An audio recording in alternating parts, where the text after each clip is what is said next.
going to open up a little bit of history. Let's put up the first book entitled Who is Esau Edom? This was written by a so-called Jewish man, Amalekite, Edomite. Put it on the screen. Thank you. I'm glad y'all give me the heads up, so I need y'all to do that through the rest of the lesson. Give me the heads up. So this is Who is Edom by Charles A. Weissman. Let's go inside the book. Who's reading for me? Soldier Kal-El, sir. Soldier, what's your name again? I'm sorry. Kal-El. Kal-El. Okay. Read the underlined parts, please. Herod was a shrewd and unscrupulous tyrant. Herod, as many of you know, those of you who don't know, you can look him up. He was a convert to Judaism. He was what we call today Jewish man. Go ahead. And was despised by the Judites because he was an Idumean and not one of their own stock. That tells you that Herod was not an Israelite. He was an Idumean. Idumea is another name, a Greco-Roman word for Edomite. Edomite, meaning red people. Why does that mean red people? Because the blood shows through their skin. That's why. They are not a melanated people. Read. Herod hated the people of Judah, and one of his first acts was to execute 45 of the leaders of the old aristocracy to eliminate any rivalry for leadership. So Herod was a cruel dictator. Go ahead. Having secured the kingship, Herod next destroyed the priestly line of Hyrcanus. That's Hyrcanus. John Hyrcanus. He destroyed his family line. That's one of the sons of the Maccabees. Go ahead. The last being Antigonus, who taunted Herod with his Idumean origin and asserted that the kingdom should fall on one of the royal family. So Antigonus would taunt Herod, saying that the kingdom could not go to an Idumean and Edomite. It had to be one of the royal family, which was one of the Maccabean families. When you read the history, Herod had them all killed. Okay, so jump down to the next highlighted section, please. We thus find that in the years just before the time of Christ, Judea was controlled by an Edomite faction who usurped the Judite name, land, and heritage. Jump down. Historically, the Edomites became known as Jews. See that? Because they were forced to Judaism. They were forced to become circumcised and keep the laws, okay? This is why they got mad at John the Baptist. Remember when John the Baptist corrected Herod for having sex with his brother Philip's wife? He said, it is not lawful for you to deal with your brother's wife. So she was furious, and that's when she wanted his head cut off. Why? Because Herod and them knew the law, but the law does not jive with their spirit. Read that again. Historically, the Edomites became known as Jews, a term derived from Judea, which was derived from the name Judah, being the royal line of Israel, though they were never of Judah or Israel. So what's good about that, it tells you that the word Jew derives from Judea, which derives from Judah. Jew and Judah is the same thing. Some say Yah, Yehudi, Yehuda, Yahawada, same word. Okay, just they've got the Y instead of the J.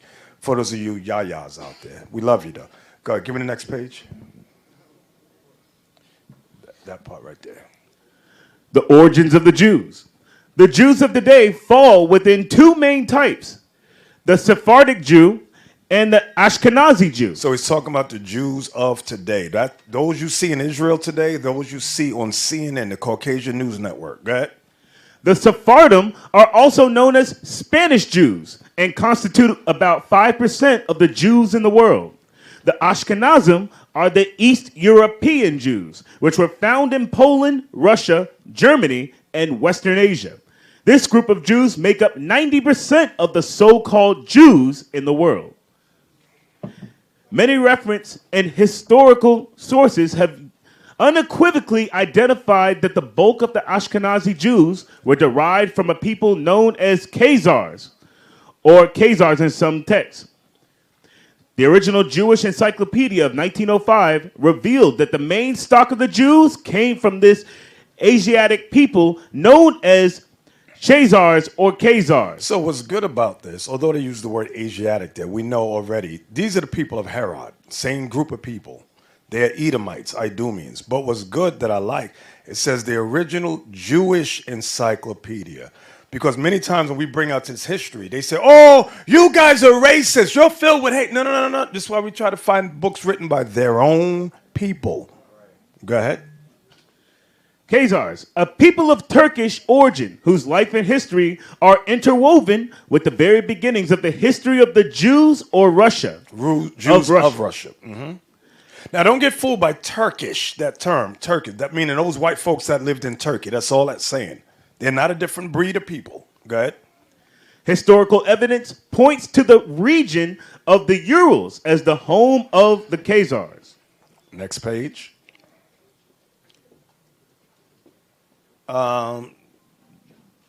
Yes, that part right there. The Khazars are also of Edomite stock. This is what I was saying. Although they use words like Turkish or Asiatic, the scholar that put this book together knows that these Khazars are also of Edomite stock. They're not of Israelite stock. Go ahead. And both stocks make up the present day Jews. Mm-hmm. They make up the present day Jews. Next section. According to the Jewish Encyclopedia, the original stock of the Khazars came from the land of Edom. You see that? Mount Seir. That's Mount Seir. Go ahead. Thank you. Thank you so much. Go ahead. As it was written, Jacob have I loved, but Esau have I hated. Romans 9:13. Mm-hmm. Jump down to the next section. God not only hates Esau, Edom, and is against these people, but refers to them as the people of my curse. Isaiah 34:5. This curse is not just on Esau, but also his seed and his brethren. Can somebody tell the Christians this? How come the Christians can never figure this out? But he's going to tell you why they never figure it out. Give me the next page. There is not one favorable or positive statement in the Bible in relation to Esau, Edom. Hey, you know what's heavy about that? You have books like the book of Enoch and the book of Jasher. One of those, I forgot which one, but one of them says that God forgave Esau. This is why it was never put in the original King James Version Bible of 1611. It was never in the Vulgate Bible or the Septuagint because it contradicts the bulk of the other scriptures. So that's why this scholar here says there is not one favorable or positive statement in the Bible in relation to Esau, Edom. So when you do see a positive statement that God accepts them, you know it's what? Wrong, false. You need to tell some of the other Israelite camp, because there's an Israelite camp that accepts Esau in their congregation and says that God accepts them. Oh, Lord have mercy. And the black woman's marrying them too. Sisters, we can't help you. We try to help you, sisters, but y'all don't listen. Go on. If God hated you and your ancestors... Think about this. Now put yourself there. He wants the reader to put yourself in this statement. Go ahead. If God hated you and your ancestors, how would you react and what would you do? By natural reaction, you would be against God and his people. Why? Because you're mad he didn't accept you. Go ahead. And try to prevent them from finding out you are Esau. You wouldn't want nobody to know you're Esau, that you are the most hated man on the planet by God. Go ahead. The one God is against, knowing that if God is against something, so will his followers. Go ahead. Who is it that tries to conceal their identity as Edom? Go ahead. The one hated by God by claiming to be Israel. Wow. The one loved by God. Only one group of people reacts as though God has hatred for them. That is the Jews. That's why anytime you mention Christ or Messiah, no, he doesn't never existed. They are totally against Messiah. Go ahead. Why do you suppose the Jews form organizations such as the Anti-Defamation League to monitor and combat hate and to identify hate groups? Would not Esau want to do this? Why is it that it is predominantly Jews who promote the anti-hate laws and other hate crime legislation? If you were Esau Edom, would you not do the same? An Edomite would also want to infiltrate churches. Now, I didn't put the next page, but the next page explains what he just said. An Edomite would also want to infiltrate churches. That's why you got that love doctrine. All the theologians, a lot of them were so-called Jewish people, and they push love. Romans 9:13 doesn't mean what it says. It's all about love. God loves it. John 3:16. That's why the black and Latino Christians, they can't see, because they're under a spell of white supremacy from Jewish people. Give me the next book, written by Yosef A. Ben Yehoshua. Okay. Written Witness to the White Jewish Race Myth. Let's go to inside the book. Zoom it. Start there. Rising Negro and or black anti-Semitism in the ghettos. This writer, formerly a practicing so-called black Jew, myself, is definitely convinced it is nothing else but just that: racist religious bigotry. For white Jews in the Western Hemisphere, the United States of America, and the rest of North America, Mexico and Canada, Central America, South America, and the Caribbean islands, the same as white Christians and white Muslims, for the most part, see themselves as a race of people who are distinctly separate from their co-religionist black Jews anywhere, much less the so-called American Negro Jews in the United States of America, who are not even tolerated.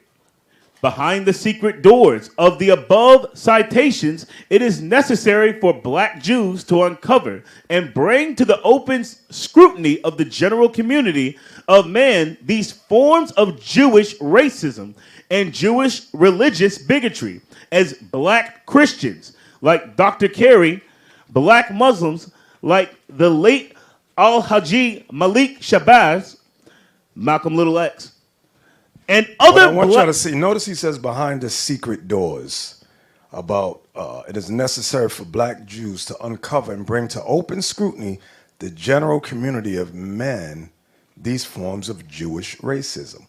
So that part, behind the secret doors, a lot of people don't realize they have secret meetings about black people. Okay. And I'm going to show you a clip as evidence where Arabs hired a Jewish guy to go in undercover amongst them with a hidden camera. Read them. And other black people of all other religions have done and are still doing.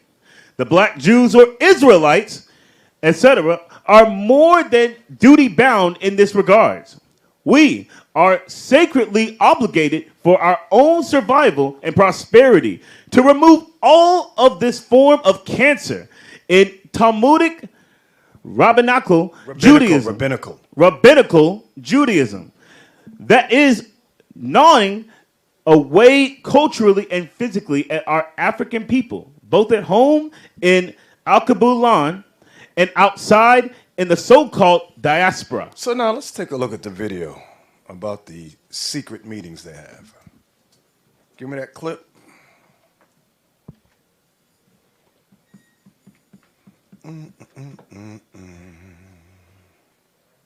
Come on, that's it. Apartheid was never used with Israel. In order to discredit the apartheid label, the lobby has launched a campaign to try to co-opt black South Africans. Black South Africans who were apartheid activists, who were brought to Israel, saw the reality, came home angry at BDS. They felt lied to. They felt that someone had tried to steal their narrative.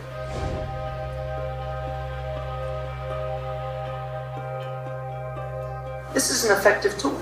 Wait, stop. Pause it right there. What he's going to explain is when the black South Africans who are against apartheid, y'all know what apartheid means, right? What does it mean? Segregation.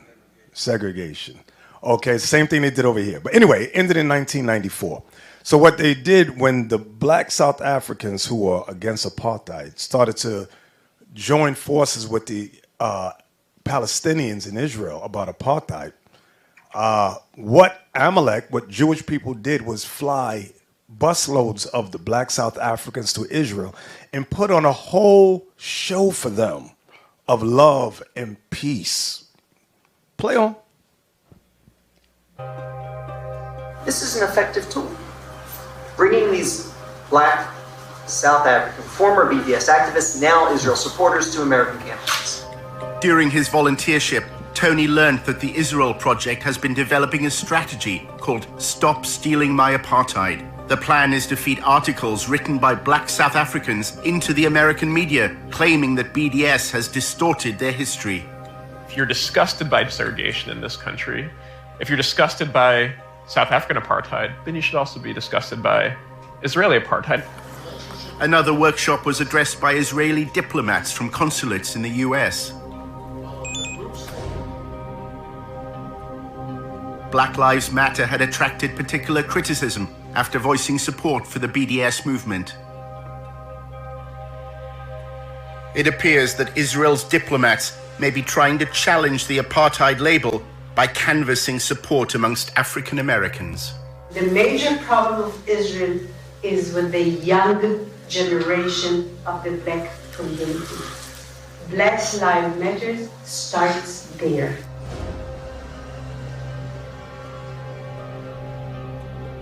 I had last week a dinner, sit-down dinner at my house with 40 people, which are considered the leadership of the black community, and it's very important people.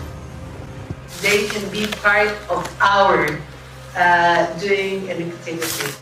Pro-Israel groups are trying to cultivate a new generation of black leaders that is pro-Israel by bringing them to AIPAC conferences on all expenses paid trip. For black freedom, that also sees black freedom as situated in a larger context. In 2014, Israel launched a siege of Gaza. In the same summer, police in Ferguson killed Mike Brown, and Ferguson rose up. And on the news at night, there would be both the latest out of Gaza and the latest out of Ferguson. There was solidarity that was expressed online with the Ferguson uprising. They paid them $50,000 plus benefits. And this is what happened. And believe it or not, I know this might shock what I'm about to say. They've done the same thing in the Israelite community. I'll just put that on the table and leave it right there. If you understand, you understand. If you don't, you don't.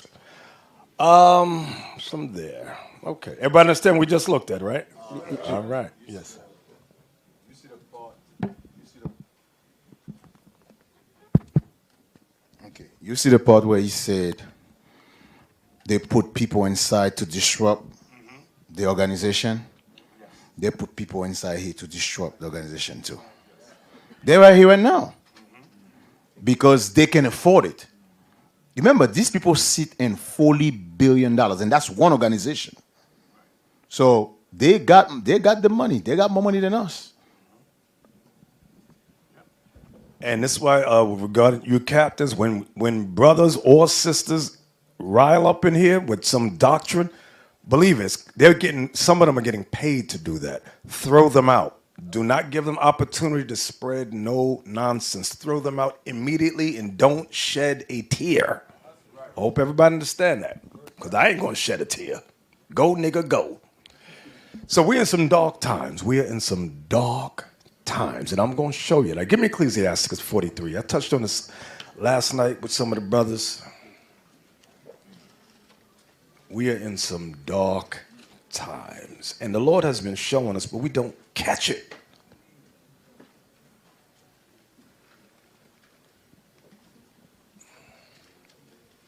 Which verse you want to start at, Bishop? 6. The book of Sirach, chapter 43, and verse 6. He made the moon also to serve in her season, for a declaration of times, and a sign of the world, From the moon it is a sign of feast, a light that decreaseth in her perfection. IT, I need y'all to do something for me. I didn't give it to you, so I hope you can step outside the box. Google phases of the moon. Phases of the moon, new moon phases, or full moon phases. Okay, put that up. All right. Now y'all see on the left, my left, new full moon. Now we let y'all know that what they call a full moon is actually the new moon.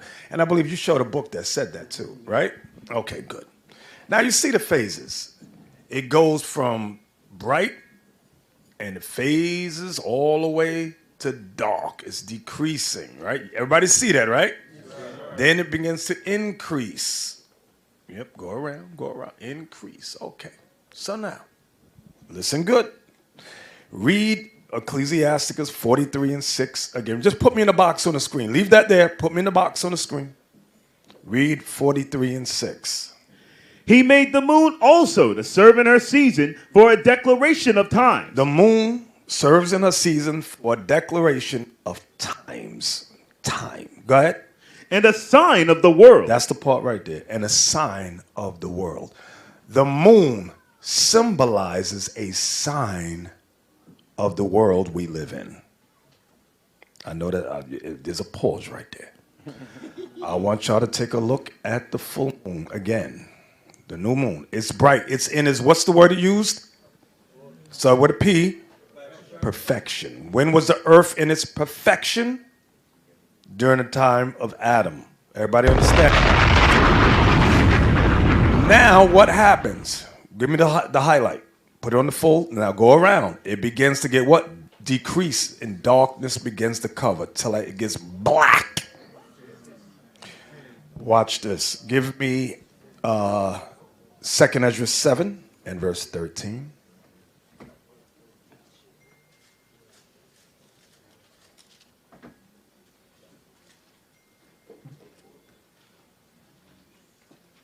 The book of 2nd Ezra, chapter 7 and verse 13.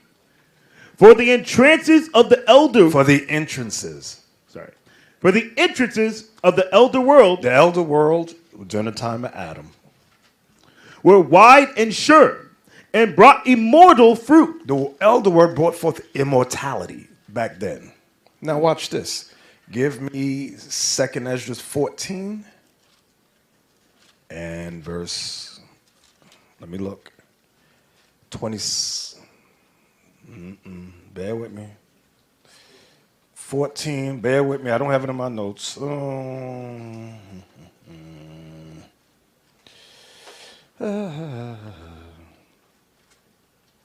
Bear with me a second, y'all. Bear with me. 2nd Ezra 14:17. The book of 2nd Ezra, chapter 14 and verse 17. For look how much the world shall be weaker through age. So much the more shall evils increase upon them that dwell therein. Now that verse right there. For look how much the world shall be weaker through age, meaning time. So much the more shall evils increase upon them that dwell in them. Meaning the more time that goes by in this earth, more evils will increase. Everybody understand that? Yes, watch this. Give me Isaiah 60 and 2.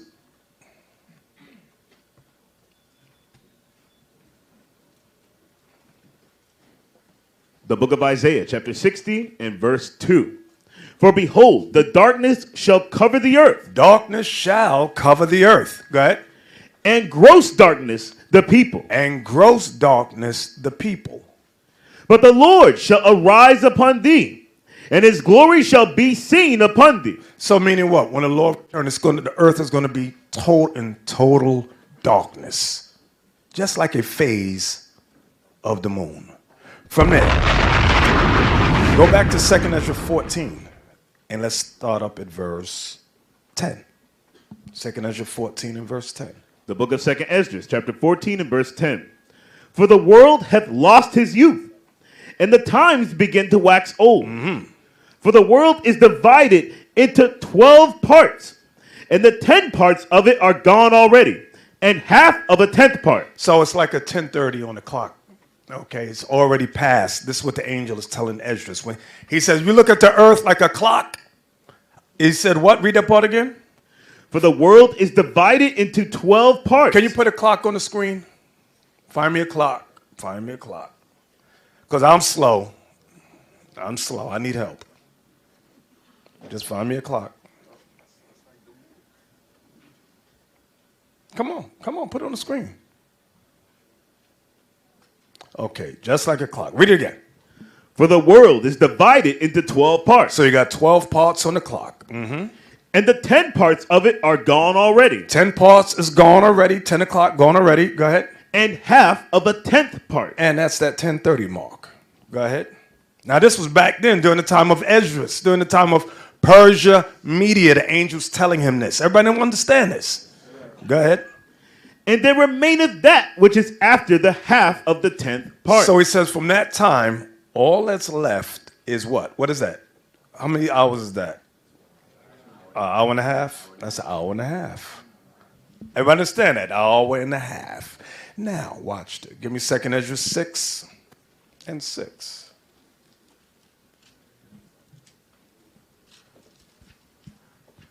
The book of 2nd Ezra, chapter 6 and verse 6.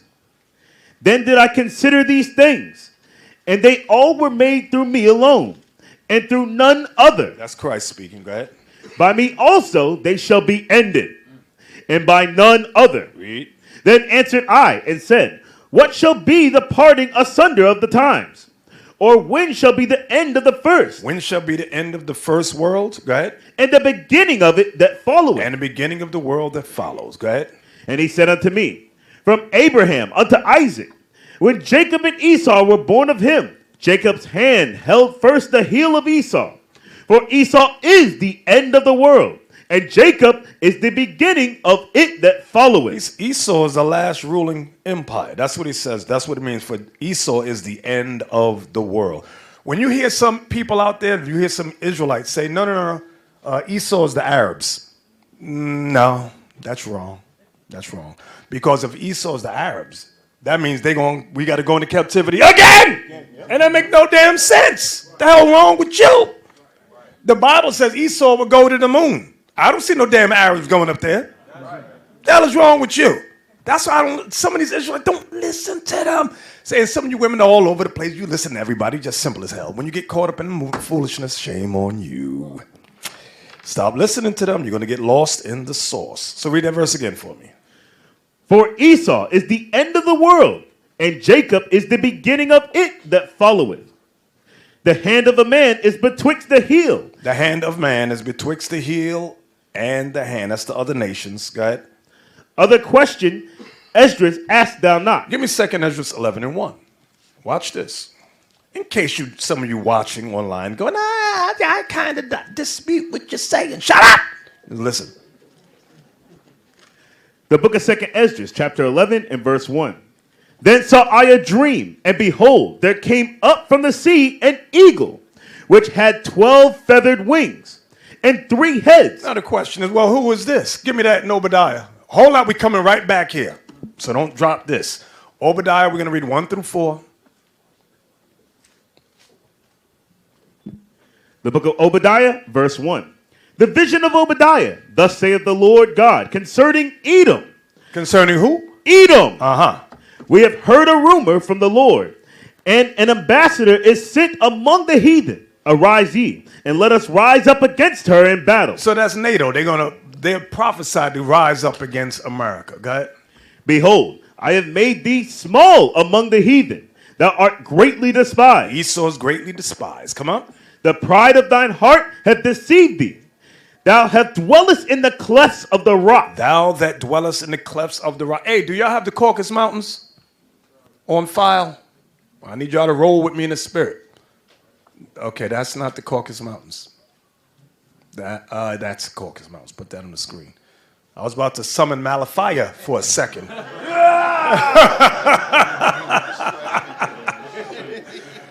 So this is the Caucasus Mountains of Georgia, Russia. Okay, this is where the Khazars dwelt that we read about at the beginning of today's lesson. This is where they dwelt. Okay, so read on. Thou that dwellest in the clefts of the rock, whose habitation is high, that saith in his heart, who shall bring me down to the ground? In order to say who shall bring me down to the ground, you got to have what? Power. Go ahead. Though thou exalt thyself as the eagle. Though thou exalt thyself as the eagle. As the eagle. Read. And though thou set thy nest among the stars. So when they landed on the moon in 1969, and they said the eagle has landed, they have mementos all throughout the country in regards to that. Okay? So Esau's symbol is what? Let's go back to 2nd Esdras 11 and 1. 2nd Esdras chapter 11 and verse 1. Then saw I a dream, and behold, there came up from the sea an eagle, which had 12 feathered wings and 3 heads. And I saw, and behold, she spread her wings over all the earth, and all the winds of the air blew on her.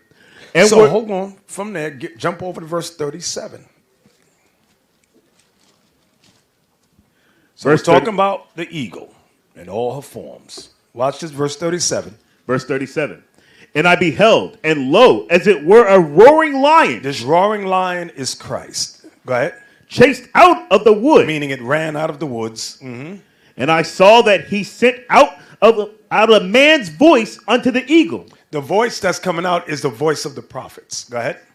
And said, Hear thou, I will talk with thee, and the highest shall say unto thee, Art not thou it that remainest of the 4 beasts, whom I made to reign in my world, that the end of their times might come through them? See that the end of their times might come through them? So this eagle would bring about the end of this time. Everybody understand that? Okay. I hope y'all get that. So, what have we learned? Go back to Ecclesiastes 43 and 6 one more time. The book of Ecclesiasticus, chapter 43 and verse 6. He made the moon also to serve in her season for a declaration of times. The moon is a declaration of times. Go ahead. And a sign of the world. The moon is a sign of the world. It's symbolic of the world. It started out in its perfection and it decreased, okay, until it gets dark. That's what we read in Isaiah 60 verse 2, okay? Then after that, what happens? After Esau, who comes, brothers? Jacob, like we read, and begins to go right back. That's what the moon symbolizes. Everything has a... Thank you very much. All praise to the Most High God. All praises. So, in this spiritual darkness, I want y'all to understand this part we're about to go over right now. This spiritual darkness, because right now this is the... Hey, I forgot where this is in Revelation. Get me, it says this is a kingdom of darkness in Revelation. Find me that. Who know where it is? Captain Young, where is it? Darkness. Yeah, that one. 16 and 10. Thank you very much. Let me take a look at it. Yes, read that. The book of Revelation, chapter 16 and verse 10. And the 5th angel poured out his vial upon the seat of the beast. Upon the seat of the white man. Go ahead. And his kingdom was full of darkness. His kingdom was full of what? Darkness. What? Darkness. Darkness shall cover the earth. Go ahead. And they gnawed their tongues for pain. Read. And blasphemed the God of heaven because of their pains and their sores, and repented not of their deeds. They're not going to repent. Although they see judgment coming on this earth, then these people will never repent. That's not in their spirit. Keep on waiting for your reparations. Go ahead, read on. And the 6th angel poured out his vial upon the great river Euphrates. This is what's happening right now. And the water thereof was dried up, that the way of the kings of the east might be prepared. All right, that's all I want out of that. So now, in this kingdom of darkness, brothers and sisters, I want y'all to pay very close attention because this is going to be the most important part of the class. I know the moon part was deep and heavy, right, Malachi? Go ahead. So Bishop, the darkness in the moon, when the moon is dark, that represents sin and Satan and all the wickedness, Edom and all the wickedness that we see taking place right now. Yes, sir. That's heavy. I just wanted to make sure I understand. So, Bishop, this is why it's saying that. Actually, let's go back to Christ is going to be the light. There should never be darkness. So, when we look at the sun and the moon today, the moon today is actually dim. You see how you look at the sun outside? It's dim. It's actually not light. It's supposed to be brighter than that. Exactly. Give me that in Isaiah. Based on what Deacon Malachi just said, give me that Isaiah. I think it's 30, around 26. Thank you. Yeah, like Deacon said, everything else, what we see is dimness, is darkness. I know you might think it's bright outside. It ain't bright. Read that. The book of Isaiah, chapter 30 and verse 26. Moreover, the light of the moon shall be as the light of the sun. See that? The light of the moon shall be as the light of the sun. Go ahead. And the light of the sun shall be sevenfold. See that? So we don't see no brightness yet. We're in the land of darkness. I want to understand what time period y'all living in. So now, let me get back to the main point, Malachi. We living in the kingdom of darkness, okay? All of us in here, we get affected by this darkness. That's why every day we wake up, we at war. We got to wake up from this. Okay, what's going to happen today? Is we're put in my armor. Malachi, you got to put in that spirit in the moment. So we are at war. Okay, now. So the question, in this spiritual darkness, our friends and family, and us too, all of us are in that. Well, give me 1 Peter 2 and 9. Watch this. I'm going to show y'all something. 1 Peter 2 and 9, I think it is.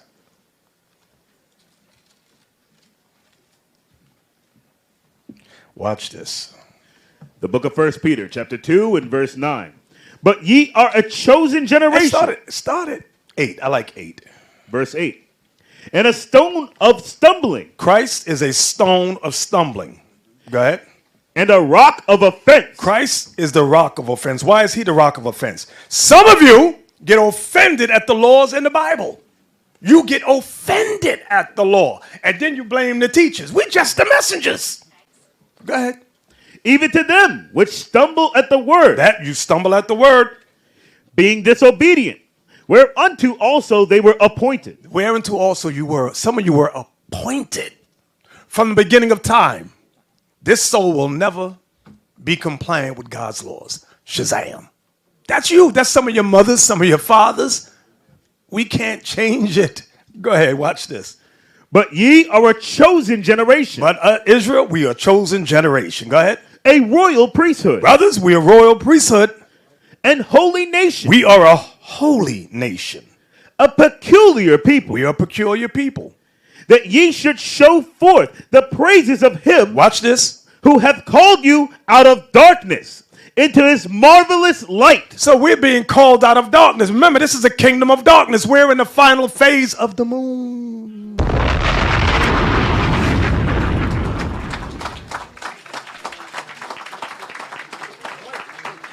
So we are being called out of darkness. Now, the question often comes up, what about my family and friends?